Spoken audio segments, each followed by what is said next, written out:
Welcome to New Tech Who Dis, a podcast where we talk about the latest news in the world of technology. My name is Michael A.D., and I'm joined today with a very good friend of mine, Charlie Joe. Hi. Yeah, so you wanted to talk about electronic cars, correct? Yeah. So what I you got? I have a couple coworkers that have electric cars, and I actually think one. Okay, so they happen to be doctors, so like good for them, right? Mhm.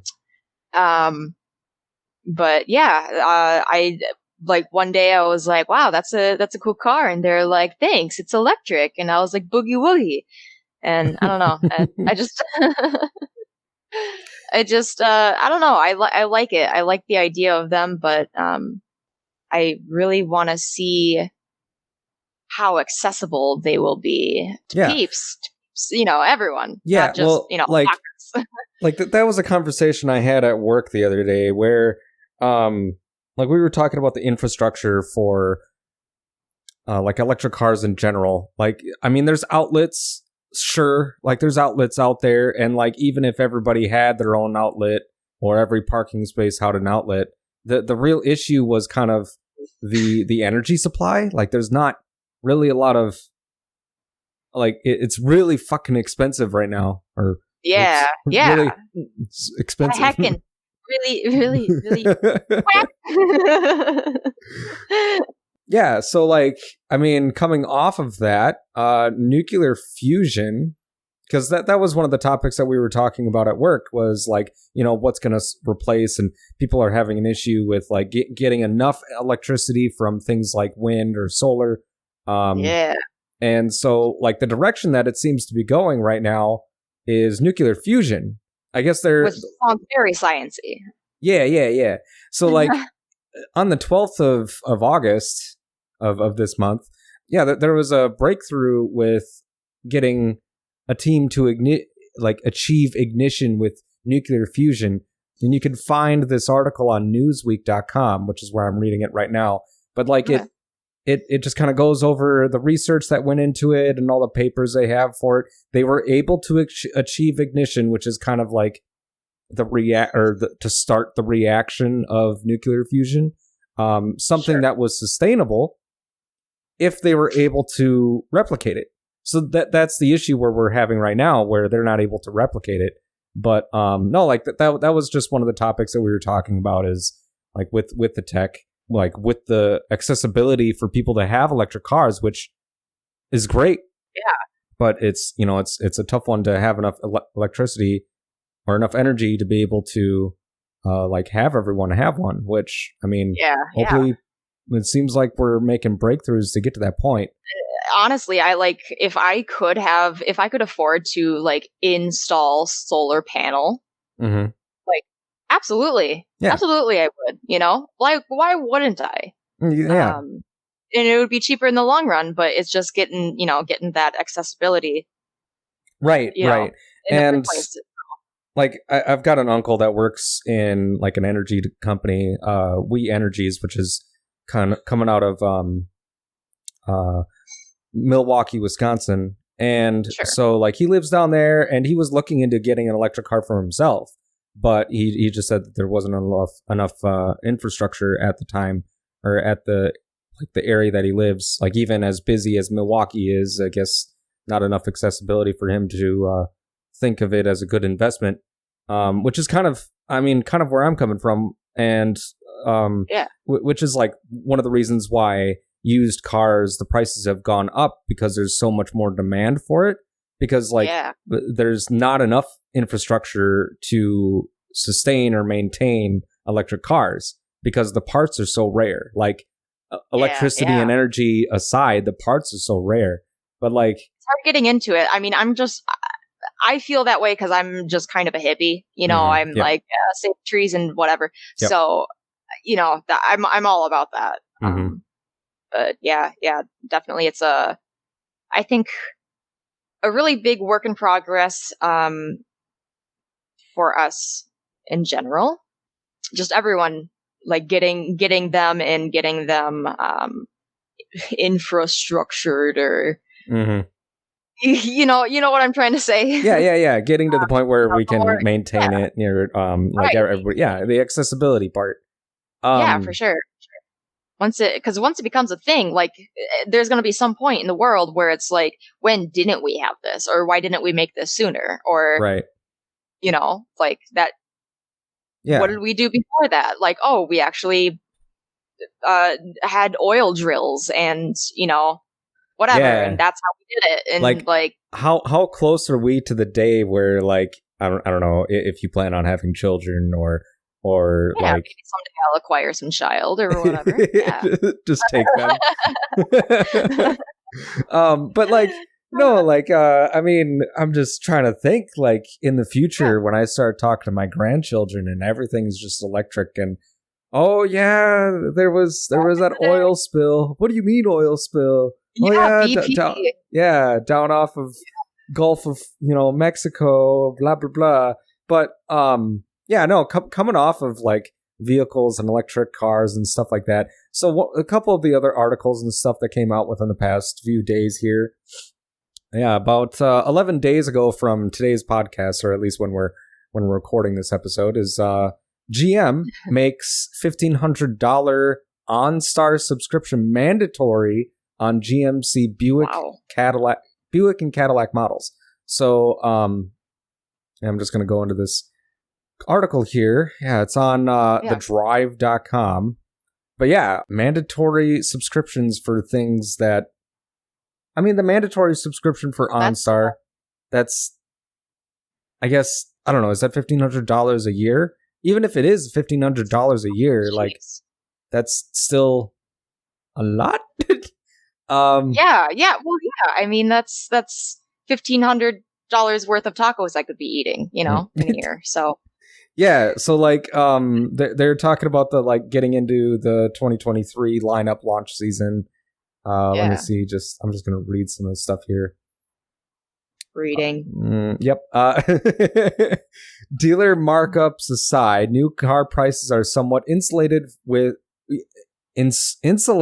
from rapid inflation because they're typically set in annual increments as each new model year comes out. We are now getting into the 2023 lineup launch season, and we are already seeing some hefty price jumps to account for increased supply chain costs. So this just seems like a lot of bullshit corporate talk on this article. I mean, with how much pushback people are having, and the thing is I'm coming across these articles when it comes to these subscriptions, because there's another one I want to talk about, but these subscriptions on newer models, like the articles where I'm coming to them is like r/ or the hacker subreddit. So like, that people are already looking to like hack into their own equipment to just get it for free, Yeah. Yeah, because the other one, the one that I remember I came across on the hacker subreddit was, it was a article about how there was going to be a subscription service for heated seats. Ooh, yeah. Yeah. I'm going to see if I can find that, because I thought that was BMW too. Oh yeah, here it is. Yeah. BMW makes heated seats an $18 a month subscription service again. Oh, so it's not the first time apparently. Okay.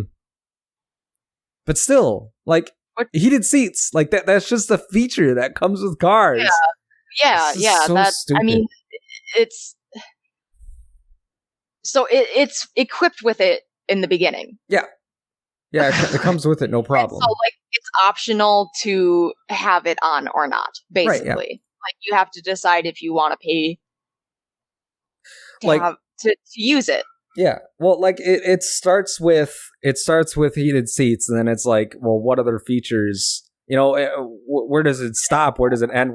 How close are we going to get to the point where, in order to, like, I don't know, your airbags, in order for them to go off in the event of an accident, you better pay, like, I don't know, they're going to connect your life insurance to your bank account when you buy a vehicle or whatever. I don't know.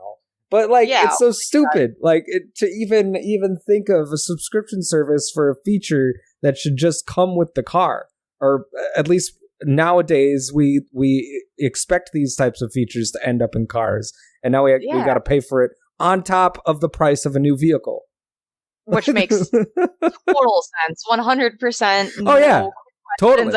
I'm all for it. More money in the pocket of anyway. More pocket in my money.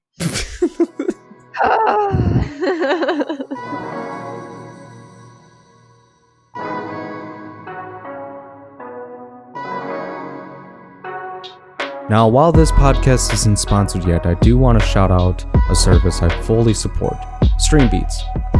If you are a content creator and are looking for music to use without getting a copyright strike or break the bank, Streambeats is exactly what you need. Hundreds of amazing tracks like the one you're hearing right now, with more on the way, and completely free.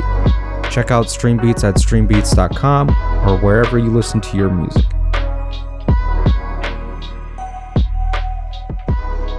I mean, going back to the electric car thing. Yeah. I sent you one of the articles. It was talking about UK the title for the article is "Human Drivers in UK Won't Be Liable for Accidents When Vehicles Are Self-Driving." So that's the actual title of the article. Okay. But UK is looking to implement a widespread rollout. That's what it says. Widespread rollout of self-driving vehicles by 2025, which my brain keeps thinking that it's still 2020. Yeah. That's 5 years from now. Yeah, no, it's I mean, and the thing is there were other achievements that states wanted to get to when it came to electric cars and stuff. I think I'm trying to remember what California was looking to do. Wasn't it they wanted to basically stop gas stations and only have electric car pumps or something like that by 2035? I might be mixing that up. But it was something along those lines where they only wanted to support, or they only wanted to have people driving electric cars by 2035, which again, 10 years, but 10 years goes by so fast. Yeah. I don't know. I think about I don't know, for some reason I've just been thinking about graduation lately, and I think it's probably because I work with some kids that they're just now going to college and stuff, and okay, yeah. But anyways, yeah, they'll think about or they'll talk about school, and I'm like, wow, that was literally forever ago. Feels like it was forever ago, but it was also just yesterday, I'm pretty sure. Yeah, I mean, not just at least over in the UK. Yeah. Widespread rollout of self-driving vehicles by 2025. That's just 3 years from now. Not even. Yeah. It's. I mean, we're halfway through 2022. Yeah. 2022. Again, 2020 again. Yeah. Well, yeah. And speaking of 2020, cornea made from pig collagen gives people who are blind 20/20 vision. So that's a breakthrough that happened about 7 days ago. Wow. Yeah. So wacky. Blind people given sight. From a pig. Yeah. Basically. Imagine that. Wow. Imagine being the first person that works on too, Yeah. Hey, what the hell? Let's give it a try. Yeah, it's going to be the new trend on TikTok, when that trend going around where people that were colorblind were given glasses to let them see color. To let them see in color for the first time, and So now we're just going to wait for people to come out of recovery for having this surgery and seeing something anything for the first time. I'm trying to remember I think this was because we went to high school together. And one of the the events that we had in the gym, I can't. What the fuck was there was a speaker one time, right? Yeah. He was blind. He was blind. Yeah, that was forever ago, man. Yeah. So like somebody asked him, like, what do you see? Yes, and I think about this often. Yeah. Literally this story that you're telling right now, I think about often. Yeah. I'm sorry, please continue. I just No, go ahead, because I was just gonna say, like, I'm trying to remember what he says. Like, what did he say? Oh, he said it's not black because the kid, like, he didn't know how to speak to adults. So he was like, what do you just see, like, black all the time or something? Yeah. And the guy was, obviously, he was a speaker. He was a good guy, so he didn't take any offense to it. And he's like, well, it's not so much that I see black. It's more so that I just see nothing. And then we kind of sat there and thought about it, and the gym kind of went silent a little bit. And we're all just like, how do you see nothing? And I mean, I guess I kind of get it, because like, when you're sleeping, like, what do you see? Yeah. You wouldn't really describe it as black necessarily. Yeah. It's just kind of nothing. I don't know. I guess it depends on how you see it. Yeah. Yeah. Everyone's a little different. Well, so. it's like, I mean, as a kid, you thought that colorblind was like, oh, well, then they see in like grayscale. Like everything's just kind of a black and white and a mixture in between. But it's not that. Like, if you don't see a color, you just, like, the other colors around it just kind of meld into it. And so, like, trying to like take that and put it into just blind, like, I mean, if closing your eyes in the middle of the night and just seeing black, and that's not it, that's just lack of light, I don't know. I can't. Right. But, like, cornea made from pig collagen gives people who are blind 20/20 vision. That's, like, coming from nothing. Headline of the year. Yeah. Whack. Oh, that's whack. That's whack. It is whack. Again, this podcast isn't sponsored, but I'd like to do another shout out for an amazing service. Flash Drives for Freedom. Flash Drives for Freedom is a donation project meant to provide outside information to North Koreans that would otherwise know nothing of the world outside of North Korea. Without getting into the gritty and violent nature of life in North Korea, I will tell you that the population of that country is actively being brainwashed, and has been for decades, to believe that the life they have in North Korea is the best in the world. If you want more information on examples of this dark part of the world, feel free to give a listen to another podcast, Darknet Diaries, specifically episode 71, Information Monopoly. If you want to support the cause and open the eyes of the North Korean people, visit flashdrivesforfreedom.org. That's flashdrivesforfreedom, all spelled out, .org. Oh, yeah, okay. So, something with quantum computers. So, like, something from, like, okay, so I'm going to kind of build up on this. There's been some breakthroughs with creating quantum computing. And for those that don't know what quantum computing is, where most computers that we use, well, all computers that we use, like all your cell phones, all of the signals that go through the phone are kind of like they basically use a language called binary to be able to transfer data from one point to the other. So these signals of on and off, or ones and zeros, that's kind of how this data looks if you were to take those signals and put it into a language. Whereas quantum computing, where the ones and the zeros in normal computers are called bits, quantum computing uses qubits, which is just short for quantum bits.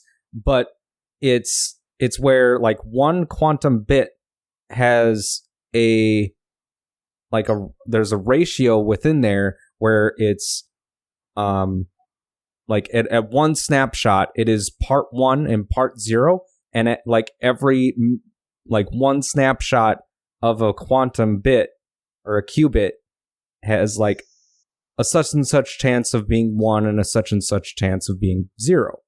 So that makes it so that it can be both 1s and 0. It's kind of hard to explain, but like it basically makes computers and the data exponentially faster.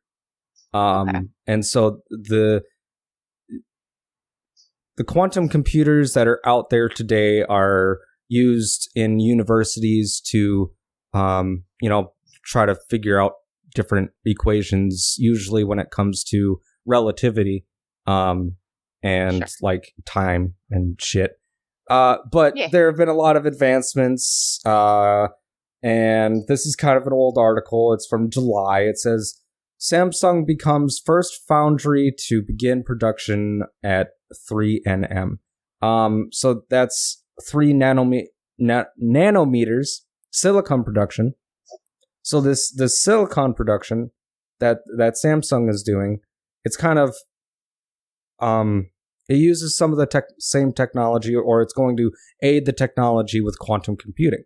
So like Samsung is going to be the first company to start doing this, pretty soon, and there's been more advancements with things from the silicon based technology,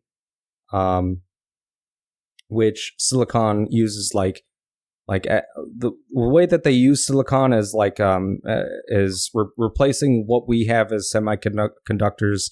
I'm not going to go into the science of that because I don't completely understand it.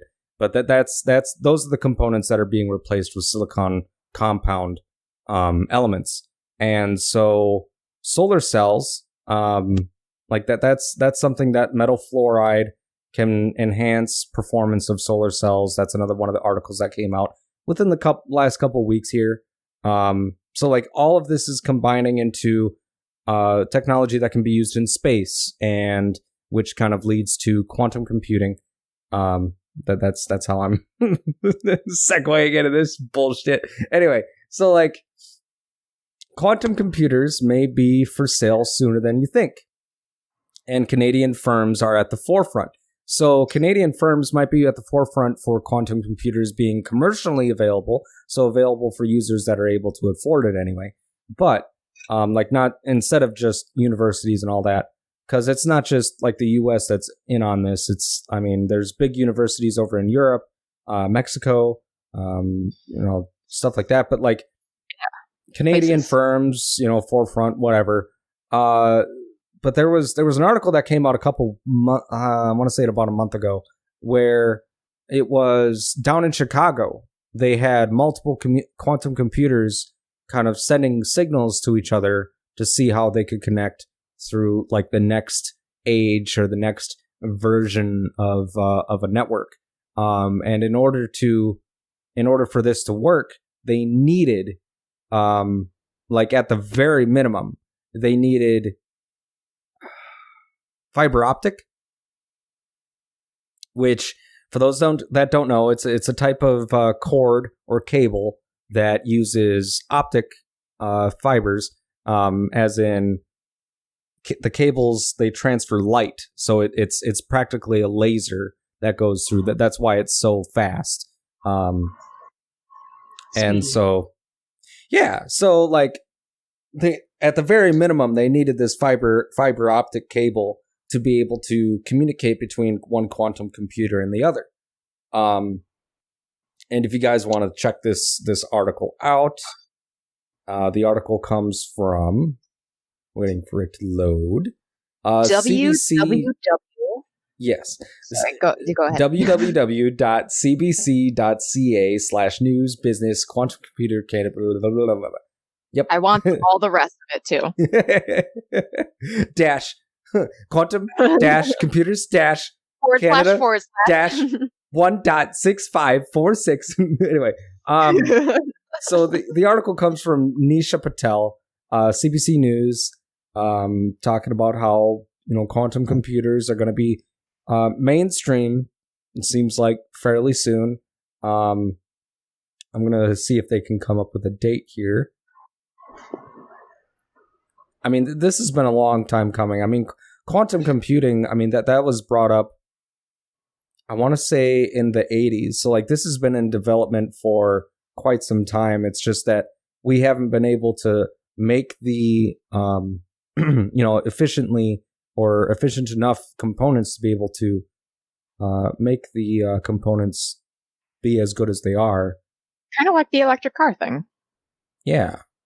Kind of. Yeah, kind of. I mean, just gotta learn how to make them more and use resources and stuff. Yeah. The books, kids. Getting quantum computers are still in their nascent, whatever stage. Wow. Experts already point to them as having the potential to solve complex problems like climate change and cybersecurity. The technology is beginning to creep into business plans too, with Goldman Sachs using quantum computers to improve calculations in options financing, and Volkswagen looking to use them to optimize its manufacturing. So, holy shit, like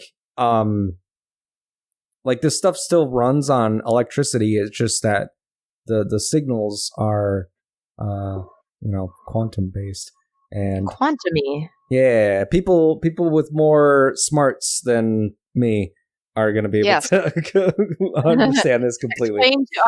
Explain to us in the comments how all of that literally just like dumbify everything Mike just said and then plus more. Explain it to us like we're 5, please. Yes. First you put the thingy and then you take the other thingy and then you got the fuzzy thingy. Oh, I don't know if I can find the actual article. The subreddit. Well, for the final topic, kind of a sad one. I'm gonna see if I can. Well, kind of sad into better, I suppose. Okay.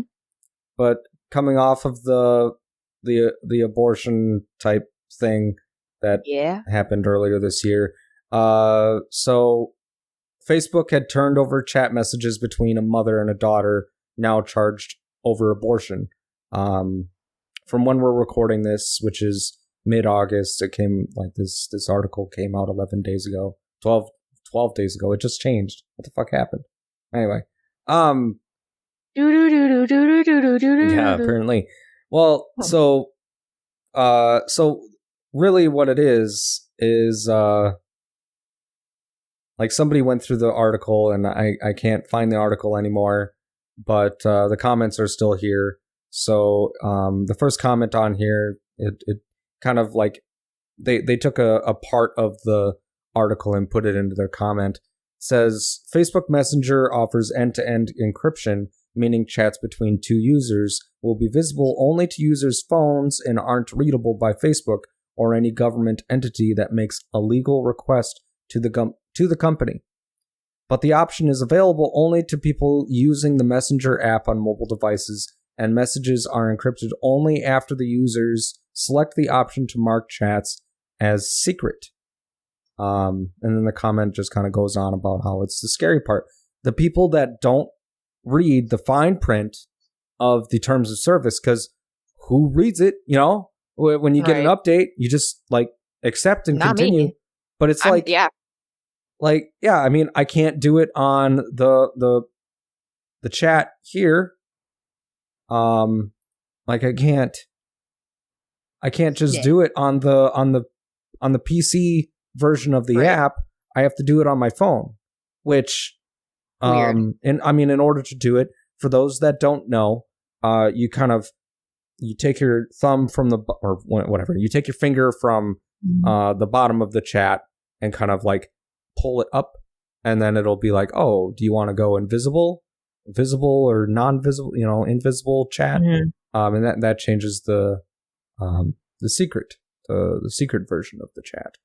But like otherwise, like Facebook has access to all of the messages that you're putting on the Messenger app. So I guess beware. But coming off of that, teens have abandoned Facebook, which go think, like go figure, like who the fuck who the fuck didn't think that was happening.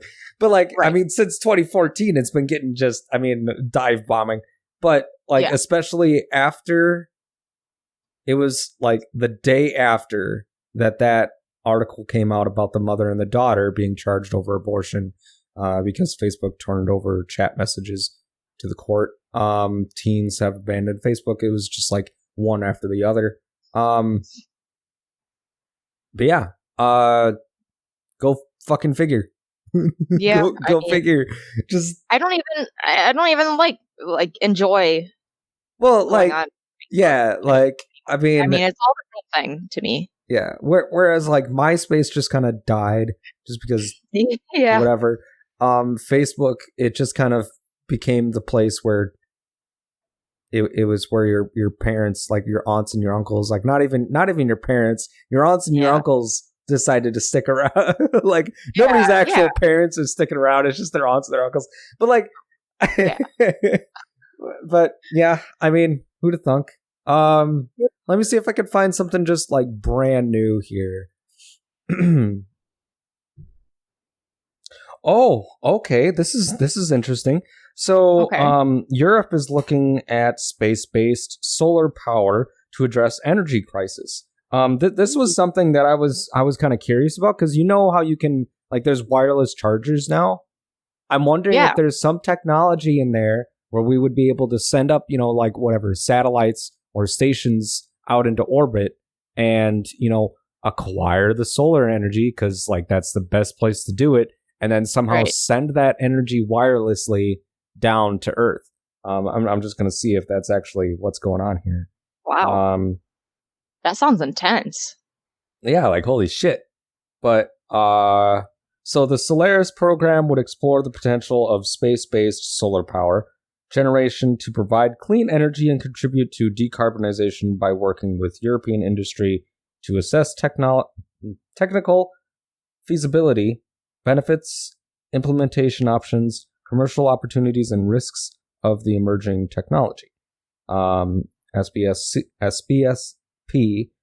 involves collecting solar energy with huge solar arrays in geostation orbit where satellites suspend above a fixed spot. Yeah, we know what orbit is. Holy shit.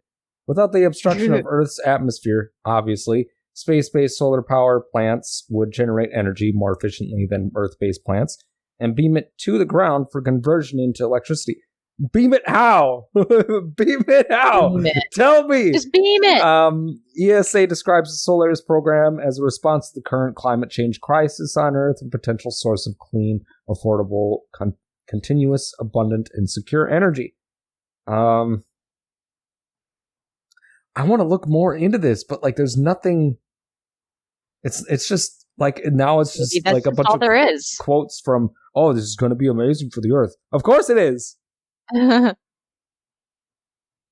Anyway, so yeah, so that's kind of cool. I mean, we're gonna have energy, solar energy beamed down to Earth from orbit.